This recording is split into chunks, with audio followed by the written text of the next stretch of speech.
अब हम next concept पढ़ेंगे revolution. Revolution around the sun is an in an elliptical orbit. Revolution क्या होता है? रेवोल्यूशन जैसे सोलर सिस्टम में सन के अराउंड अर्थ मूव करता है या और भी प्लैनेट्स मूव करते हैं, तो उसी को रेवोल्यूशन कहते हैं। मींस अर्थ के, अगर हम रेफरेंस पॉइंट हम अर्थ को लेंगे, सॉरी सन को लेंगे, और अर्थ अराउंड रिवॉल्व कर रहा है, तो उसको बोलेंगे रेवोल्यूशन। अच्छा, टाइम पीरियड कितना टाइम लगता है? 365 days 5 hours 48 minutes to complete one revolution. ठीक है, 365, बट ये एडिशनल में 5 आवर्स 48 मिनट्स क्या है? यही टाइम है जिसको अगर हम 4 साल तक, अगर ये 5 आवर्स 48 मिनट्स को जोड़ते चले जाएंगे 4 साल तक, तो 4 साल के बाद जो नेक्स्ट ईयर आएगा वो लीप ईयर कहलाता है। क्यों? क्योंकि जो 5 आवर्स 48 मिनट्स को जोड़ के हम 4 साल के अगर जोड़ते हैं तो ये एक दिन बन जाता है नेक्स्ट ईयर में, इसीलिए उसको लीप ईयर, इसलिए एडिशनल डे बन जाता है उसमें। अच्छा, speed of earth is not uniform, it increases at it comes close to the sun. जो स्पीड होती है अर्थ की वो यूनिफॉर्म नहीं होती। जब वो सन के पास आती है, जैसे जैसे सन के पास आएगी वैसे वैसे वो स्पीड उसकी इंक्रीज़ होती चली जाएगी। एक बार ये डायग्राम देख लो, इसमें एक पेरीहीलियन है, पेरीहीलियन लिखा हुआ है ना राइट हैंड साइड में, जनवरी 3 में। तो पेरीहीलियन है, नियरेस्ट पॉइंट होता है अर्थ और सन का, और लेफ्ट हैंड साइड में एपीहीलियन है। एपीहीलियन होता है फारदेस्ट पॉइंट, मतलब सबसे दूर पॉइंट होता है अर्थ और सन का। ये होता है जुलाई 4। इसके ऊपर ये जून सोलिस्टाइस और ये विंटर सोलिस्टाइस, ये दिसंबर सोलिस्टाइस, ये हम सब पढ़ेंगे आगे। अब हम नेक्स्ट चलते हैं सीजन्स पे। Seasons, factor responsible for season. Seasons के लिए कौन कौन से फैक्टर्स रिस्पॉन्सिबल होते हैं, ये याद कर लेना सब कुछ, बिल्कुल ढंग से एकदम याद होना चाहिए। कंसेप्ट तो क्लियर हो ही रहा है, लेकिन आप पेपर में लिख नहीं पाओगे, इसलिए आपको याद तो करना ही पड़ेगा। कंसेप्ट क्लियर कर लो, उससे फिर आपको बाद में ये है कि आपको कन्फ्यूजन नहीं होगा, लेकिन आपको याद फिर भी करना ही पड़ेगा। जैसे जैसे चलते जा रहे हैं साथ साथ, उसके साथ साथ रिवाइज भी करते चलो। मल्टीपल टाइम्स देखो वीडियो को, मल्टीपल टाइम्स देखो, उससे आपके एक फ़ोटो मेमोरी बन जाएगी माइंड में ना, फिर आप भूलोगे नहीं। तो हम फर्स्ट फैक्टर देते हैं rotation, tilt in the axis and revolution. Seasons are observed on the earth because the earth revolves around the sun in a tilted axis of rotation and the angle of inclination is always constant. This brings variation in length of day and night across the different latitude, which results in seasons. The big regions receiving more sunlight for the longer duration with the angle of incidence of sunlight being more vertical experiences higher temperature, which we call it as summer. The region receiving lesser sunlight for the lesser duration with more oblique angle of the sunlight would experience lesser temperature, which we call it as winter. नहीं समझ में आया ना, लेकिन हम इस diagram से समझेंगे। इसमें देखो समर सोलिस्टाइस और विंटर सोलिस्टाइस लिखा होगा ना, इसमें समर सोलिस्टाइस में जो एंगल टिल्टेड है 20, हमने देखा था एंगल जो है अर्थ का वो एक्सिस जो है 23.5 डिग्री पे टिल्ट है। तो समर सोलिस्टाइस में अर्थ का एक सेक्शन जो है वो सन की तरफ फेसिंग है, लेकिन देखोगे इक्वेटर जो है वो सन से थोड़ा सा नीचे है, बिल्कुल फेसिंग नहीं है ना, थोड़ा सा नीचे है।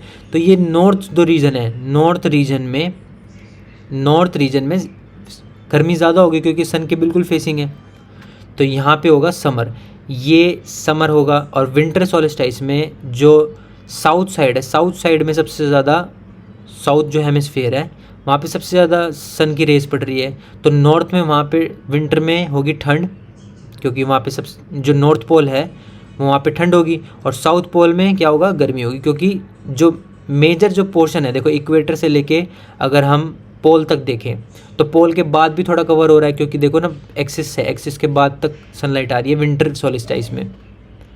तो इक्वेटर से लेके एक्सिस तक तो है ही, एक्सिस के बाद भी थोड़ी सी सनलाइट आ रही है। इसका मतलब जो हेमिस्फीयर है, साउथ हेमिस्फीयर, उसका ज़्यादा पोर्शन पे सनलाइट जा रही है, इस वजह से कहाँ पे ज़्यादा गर्मी होगी, साउथ में। लेकिन नॉर्थ में क्या होगा, ठंड होगा, क्योंकि देखो जो हमारा सनलाइट है वो एक्सिस से भी कम आ रही है विंटर में। इक्वेटर से अगर नॉर्थ पोल में देखें, इक्वेटर से लेके और एक्सिस से भी थोड़ी सी कम में ही, क्योंकि एक्सिस बिल्कुल नॉर्थ पोल में देखोगे आप तो वहाँ पे विंटर है ना। जो सनलाइट है वो इक्वेटर से लेके एक्सिस से थोड़ी सी पहले ही पड़ रही है विंटर में, तो नॉर्थ पोल में क्या होगा, विंटर होगा नॉर्थ हेमिस्फीयर में।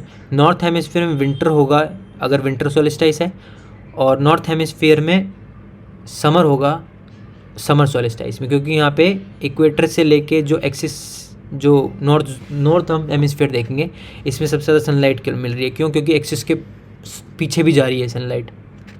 ऐसे ही इसी वजह से जो होता है ना, वो जितनी ज़्यादा टेम्परेचर, जितनी ज़्यादा सनलाइट पड़ेगी उतनी ज़्यादा कितने ड्यूरेशन के लिए पड़ेगी, उसी हिसाब से सीज़न में वेरिएशंस आता है। ये हम और डीपली समझेंगे और क्लैरिफाई करेंगे इसको आगे। Summer solstice 21 June. Sun rays are falling exactly on Tropic of Cancer. The length of the day increases from equator towards north pole. तो एक बार समर सोलिस्टिस समझ लेते हैं हम।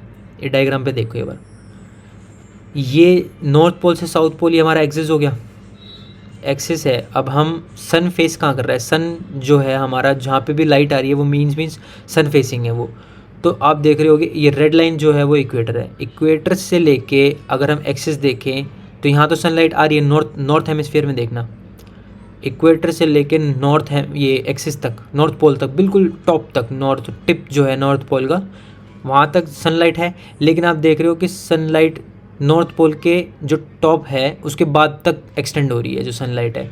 इट मीन्स जो हमारा अगर हम इक्वेटर में देखें तो एक एंगल बन रहा है ना, बिल्कुल वर्टिकल 90 डिग्री नहीं है ना, ये बिल्कुल इक्वेटर से 90 डिग्री नहीं है, 90 डिग्री से ज़्यादा बन रहा है अगर हम इक्वेटर से एंगल देखें सनलाइट का। तो इट मीन्स यहाँ पे जो नॉर्थ हेमिस्फीयर है वो वहाँ पे प्रोपोर्शन देखें तो ज़्यादा सनलाइट पड़ रही है। लेकिन अगर हम साउथ में देखें तो वहाँ नहीं पड़ रही, वहाँ पे जो सनलाइट है वो कम पड़ रही है। इसलिए हम जो नॉर्थ हेमिस्फीयर है उसके रिस्पेक्टिव में देख के चलेंगे तो यहाँ समर होगा, लेकिन साउथ में विंटर होगा। क्यों? क्योंकि सनलाइट कम पड़ रही है। और नॉर्थ में समर क्यों होगी? क्योंकि वहाँ पे सनलाइट ज़्यादा पड़ रही है और ड्यूरेशन के लिए भी ज़्यादा पड़ रही है। क्यों? क्योंकि जब हम रिवॉल्व करेंगे तो देखो ना, ड्यूरेशन तो इसका जो जहाँ पे अंधेरा हो रखा है नॉर्थ पोल में वो ड्यूरेशन तो कम मिलेगा ना इसको। लेकिन जैसे जैसे अब देखो इक्वेटर है, इक्वेटर में 12 घंटे की डे लाइट है। जैसे जैसे हम इक्वेटर से आगे बढ़ते चले जाएंगे नॉर्थ की तरफ, वैसे देखो ट्रॉपिक ऑफ कैंसर पे 13.5 आवर है। और आगे चले जाएंगे तो आर्कटिक सर्कल में 24 आवर्स की, जो हमारा आर्कटिक सर्कल होगा ना, आर्कटिक सर्कल से नॉर्थ पोल से आर्कटिक सर्कल, वहाँ पे 24 आवर्स की सनलाइट हो जाएगी। और पोलार डे बिल्कुल जो नॉर्थ पोल होगा वहाँ पे तो 6 महीने डे रहेगा। 6 महीने मीन्स दिन, वहाँ रात होगी ही नहीं 6 महीने तक। ऐसे समर सोलिस्टिस में नीचे देखो, हम नॉर्थ का तो देख लिया, साउथ पोल में क्या दिखा रहा है, टाइम घटता चला जा रहा है। ट्रॉपिक ऑफ कैप्रिकॉर्न पे 10.5 घंटे का डे है, ठीक है। ऐसे एंटार्क्टिक पे 0 घंटे का डे है। ऐसे अगर हम पोलर नाइट पे चले जाते हैं नीचे, बिल्कुल साउथ पोल पे चले जाते हैं, वहाँ 6 महीने की नाइट हो जाएगी। इसका अपोजिट हो जाता है विंटर में, विंटर सोलिस्टिस में। तो विंटर सोलिस्टिस में ये क्या है, जैसे सन फेसिंग है वो हो गया हमारा साउथ हेमिस्फीयर में सन फेसिंग है ना, क्योंकि साउथ एक्सिस के बाद तक भी सनलाइट आ रही है। अगर हम इसी एंगल में इसको रिवॉल्व करेंगे, है ना, रोटेट करेंगे तो देखो आप नॉर्थ पोल का एक हिस्सा है जहाँ पे 6 महीने तक, ये जैसे नॉर्थ पोल से लेके जहाँ तक अंधेरा जा रहा है वहाँ उस एरिया में 6 महीने तक तो रात ही रहेगी, है ना। वैसे ही जो इक्वेटर है वहाँ 12 घंटे की रात रहेगी। जैसे जैसे हम नॉर्थ पोल पे, क्योंकि ज़्यादा कवर कर रहा है ना नॉर्थ पोल, इक्वेटर से लेकर अगर हम नॉर्थ पोल पे जाएंगे, नॉर्थ हेमिस्फीयर जो है हमारा अंधेरा ज़्यादा कवर कर रहा है, तो जितना ज़्यादा अंधेरा कवर करेगा उतनी ज़्यादा डार्कनेस होगी वहाँ पे, तो उतने ही घंटे की डार्कनेस होगी इसीलिए। और साउथ पोल में दिन ज़्यादा है, क्योंकि देख रहे हो सन फेसिंग है साउथ पोल, तो सन फेसिंग है तो यहाँ पे समर होगा। ऐसे अपोजिट होता है, जैसे नॉर्थ पोल में अगर विंटर है तो साउथ पोल में समर होगा, और ऐसे समर सोलिस्टिस में नॉर्थ पोल में समर है तो साउथ पोल में विंटर होगा। तो हम ये समर सोलिस्टिस और विंटर सोलिस्टिस नाम क्यों दे रहे हैं, तो हम ये नॉर्थ हेमिस्फीयर को देख के चलते हैं। जहाँ नॉर्थ हेमिस्फीयर में जो भी सीज़न चल रहा होगा उसको वही सोलिस्टिस बोल देंगे। और ये जो समर सोलिस्टिस है ये मैक्सिमम, ये ज़्यादातर जून 21 को जो होता है, और विंटर सोलिस्टिस दिसंबर 21 में होता है, मैक्सिमम जो पीक पे होता है। अब हम देखेंगे equinox 21 March spring equinox, 23 September autumn equinox, fall equinox. The sunrise are falling vertically along the equator. All the latitudes from the equator to the pole experience equal duration of day and night. जैसे इसमें क्या है, इसमें जैसे revolve होगा, हमने पिछले वाले डायग्राम में देखा था ना कि एक साइड नॉर्थ विंटर सोलिस्टिस आएगा, एक साइड समर। इसके बीच में क्या होगा, बीच में, है ना, बीच में जब हम जाएंगे रिवॉल्व करेगा, एक एंड पे तो समर होगा, एक एंड पे विंटर होगा। तो इसके जो, लेकिन हमने देखा था 4 बार हमने देखा हुआ था ये पिछले डायग्राम में हम देख रहे हैं, इसमें क्या है, इसमें देखो जैसे ये विंटर सोलिस्टिस है और ये समर सोलिस्टिस है, इसके जो ये ऊपर है इसमें क्या लिखा हुआ है, वर्टिकल इक्विनॉक्स। वर्टिकल इक्विनॉक्स में क्या होता है, जो टिल्ट होता है ना, टिल्ट वो ना तो सन के फेसिंग होता है, ठीक है, ना सन के अपोजिट होता है, इसलिए जो टिल्ट होता है वो उसको फ़र्क ही नहीं पड़ रहा होता। जो टिल्ट है ना, टिल्ट, वो टिल्ट इसको फैक्टर ही नहीं देता है, मतलब टिल्ट जो है अब वो कंसिडर ही नहीं है, वो फैक्टर ही नहीं है इसमें, क्योंकि टिल्ट इसको असर ही नहीं डाल रहा है, क्योंकि टिल्ट है जो वो बिल्कुल सन की, ना तो सन की तरफ है ना सन को अपोजिट है, तो टिल्ट है वो बिल्कुल भी फैक्टर ही नहीं है इसके लिए। तो यहाँ बिल्कुल 0 डिग्री हो गया ना टिल्ट, मीन्स इसके लिए तो टिल्ट हो चाहे ना हो, इस पोजीशन में इसके लिए मैटर ही नहीं करता है। तो यहाँ पे एक आ जाएगा इक्विनॉक्स, जहाँ पे इक्वल डे और इक्वल नाइट होंगी, मतलब इक्वल डे होगा इक्वल नाइट होगी, क्योंकि जो नॉर्थ हेमिस्फीयर है और साउथ हेमिस्फीयर है उनको दोनों को बराबर बराबर वो मिलेगा, सनलाइट मिलेगी और बराबर ही डे मिलेगा, मीन्स नाइट मिलेगी। होप आपको समझ में आ गया होगा, बिल्कुल क्लियर होगा, क्रिस्टल क्लियर हो गया होगा। ऐसे सारा कंसेप्ट है ना क्लियर करते चलेंगे साथ के साथ, बस आप रिवीजन करते चलना, बिल्कुल गारंटी ले रहा हूँ मैं, मतलब ऐसे कोई भी टॉपिक नहीं छूटेगा जो आपको मतलब एग्ज़ाम में आए और ना आपको ना आता हो, ठीक है ना। ये धीरे धीरे हम सारे सब्जेक्ट्स करेंगे, मैं श्योरिटी देता हूँ आपको सारे के सारे सब्जेक्ट्स कराऊंगा धीरे धीरे, है ना। तो अब हम आते हैं टाइम जोन्स पे। The regions of globe which observe uniform standard time, entire globe is divided into 24 time zones with Greenwich meridian as standard reference. From GMT time increases towards east and decreases towards west. ये क्या कह रहा है, ये कहना चाह रहा है कि जो टाइम हमारा जो अर्थ है ना, हमने उसको एक फ्लैट सरफेस में ले लिया, तो हमने इसको टाइम के हिसाब से डिवाइड कर लिया। अब मैंने बताया था ना कि जैसे सन है, सन कभी इंडिया के ऊपर है, फिर धीरे धीरे जैसे हमारी अर्थ रोटेट होती रहती है तो फिर अफ्रीका के ऊपर आ जाएगा, यूरोप के ऊपर, है ना, उसके बाद साउथ अमेरिका, फिर अमेरिका, ऐसे वापस से फिर क्या बोलते हैं पैसिफिक के ऊपर आ जाएगा, फिर दोबारा से चाइना, इंडिया, ऐसे रिवॉल्व होता रहता है, रोटेट होता रहता है। तो ऐसे इसी वजह से अगर हम टाइम में कोई कन्फ्यूजन ना आए, टाइम एक सिमिलर सा रहे ना, सारी कंट्रीज़ को, पूरे वर्ल्ड को एक सिमिलर टाइम पता चल जाए, इसलिए साइंटिस्ट ने क्या करा, इसका ग्रीन मेरिडियन टाइम है ना, ये एक स्टैंडर्ड फिक्स कर दिया।